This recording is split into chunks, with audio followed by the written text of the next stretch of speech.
The coronavirus taking a greater toll on the U.S. by the hour, with the number of deaths now up to 48, more than 2,100 confirmed cases here in the United States. Millions of Americans now cut off from life as they've known it, fearing they will get sick and wondering when this nightmare will end. Calm and a voice of facts in the midst of all this. What should Americans prepare themselves for in these coming couple of weeks? Well, it's a critical time, Jim, in the next couple of weeks, because as you know, we have very intensive mitigation, the kinds of things that you've described on the show with the physical separation. If you look now, we're starting to see glimmers that is actually having some dampening effect, but that does not take away from the seriousness of what you just described on the show. We clearly are seeing cases going up. Time ago, as the toll of the coronavirus widens here in the U.S. Obviously brutal. I mean, the markets rushed toward a place to say we have to start handicapping the probabilities of a recession in this country.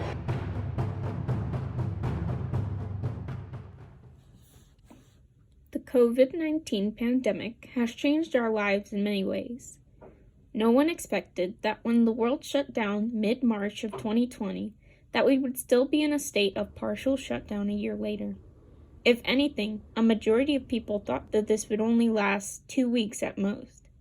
However, when campus remained closed weeks after students were expected to return following spring break, it became clear that we were only entering the early days of what would prove to be a very stressful year for college students.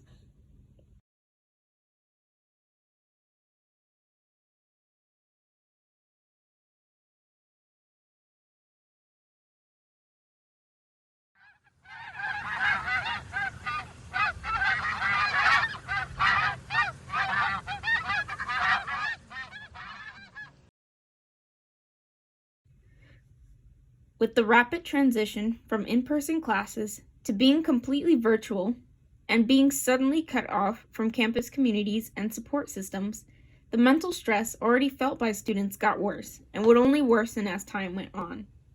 Colleges and universities around the world had to figure out how to continue providing a valuable education while still keeping its students and staff members safe from the deadly virus. Nearly 400,000 people at American colleges and universities have contracted the coronavirus since March. That's enough to fill 4 Rose Bowls. Almost kind of like freaked out by was like how I know that like it was mainly going to be online and stuff, but I still felt like literally everything was a ghost town like for the first few days. Because like there was literally no one walking around. There was no one like it was, if there was somebody, it would be like just one person walking by themselves or like something on the sidewalk, but like it was just barren most of the time. With a rough end to the spring 2020 semester, NIU worked to ensure a partial return to campus with the rapidly approaching summer and fall 2020 semester.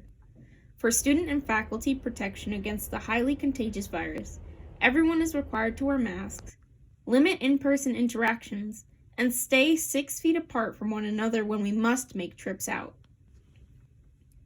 Opening the NIU campus in the middle of a pandemic is a daunting task, but NIU was prepared to take many different measures to keep those on campus safe. But yeah, so like programs are basically just these events that you entail towards your community and you meet like the need for that community. So if you I guess if there's a program that like we want to create a program about de-stressing because we've noticed that a lot of students are stressed out about finals and midterms, so you would put on a program just to help them de-stress. Implement a lot of measures to try to bring the community together during the time, because I was thinking that maybe they're just like, oh man, we're not gonna be able to do anything, let the dogs die, but they didn't. They held many virtual events and activities for everyone to do like every month or so. It was really nice because it kind of broke people out of their shells. While campus was considered open, NIU kept certain buildings closed while limiting dorms to 1 person per room, meaning no one living on campus could have a roommate. Lastly, students living on campus or attending in-person classes have been expected to complete bi-weekly and now weekly COVID testing so that the school is able to keep track of cases on campus. So I'm about to get my weekly COVID tests. They have us use this program called MyShield where we can set an appointment and schedule it, and then we can find our results. So I'm going to go ahead and do that now. There is also a COVID-19 database freely available for anyone who would like to check how many COVID cases and recovered COVID cases there are on campus at a given time. Though these methods are proving successful in keeping NIU's staff and student body physically healthy, how has their mental health been?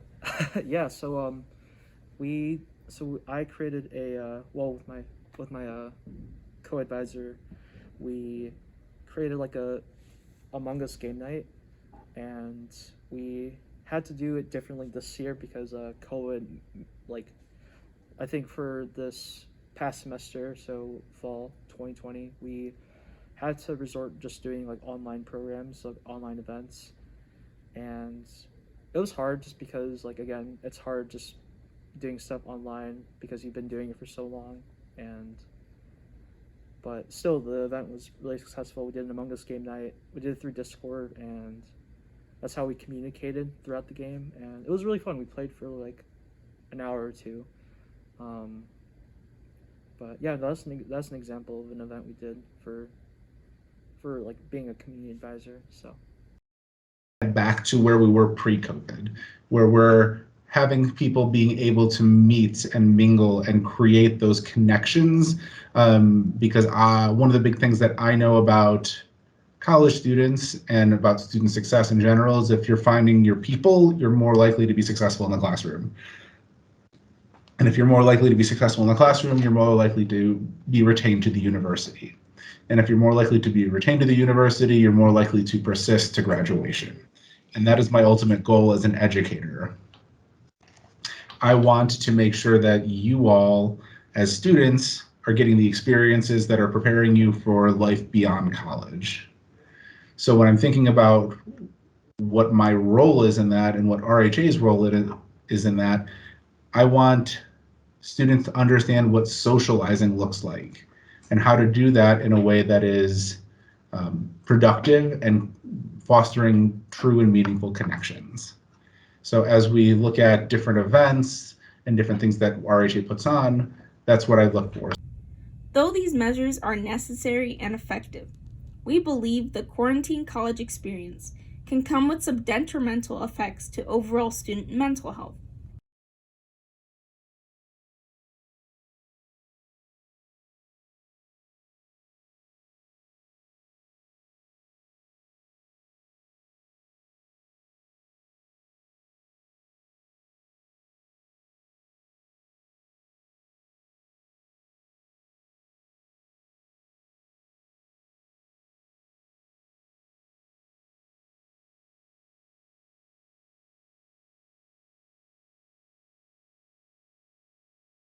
Of like what we're in right now, I would say that it's like doing as much as it can to make it feel like college normally.